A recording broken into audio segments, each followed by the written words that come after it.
Malaysia करीम वेझो ॻोठ 68 साल जो रहवासी टैक्सी ड्राइवर सलेमान सियाल जहिड़े जी बीमारी सबबि बेयारो मददगार बिस्तरे ते पियल आहे। सलेमान सियाल ग़रीब हुजण सबबि पंहिंजो इलाज बि न कराए सघियो आहे, जॾहिं त घर भाती फाकाकशी जो शिकार आहिनि। रिपोर्ट करे रहियो आहे अली हसन रिंद।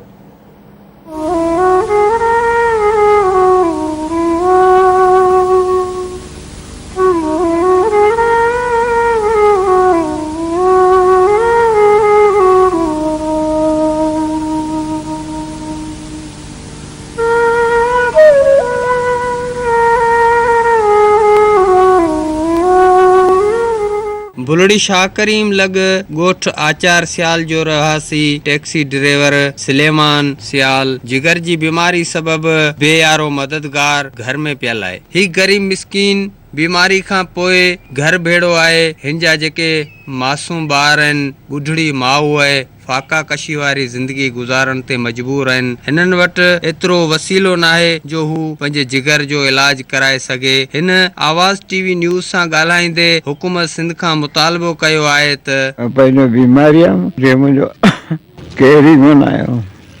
कुछ शइ कोन मिली आहे। हिनखे चवंदा कारी साई आहे। असीं ग़रीब आहियूं, असीं त दवा जे कोरस खे बि नथा पुॼूं। असीं किथां आणियूं? बीमार पियो आहे, पोइ आऊं ठली हुनजे मांदा वेठी आहियां। मुंहिंजो हथ पेर कोन थो लॻे। जिगर जी बीमारी में मुब्तला सलेमान सियाल जी ॿुढड़ी अमड़ जूं तव्हां ॻाल्हियूं ॿुधियूं। हिन जो चवण आहे त पुटु बीमार आहे, घर में खाइण जे लाइ का शइ न आहे, त इलाज जा पैसा किथां आणियूं। हिन सिंध हुकूमत ऐं सरहदी वारनि खे अपील कई आहे त पुट जो इलाज कराए माली मदद कई वञे।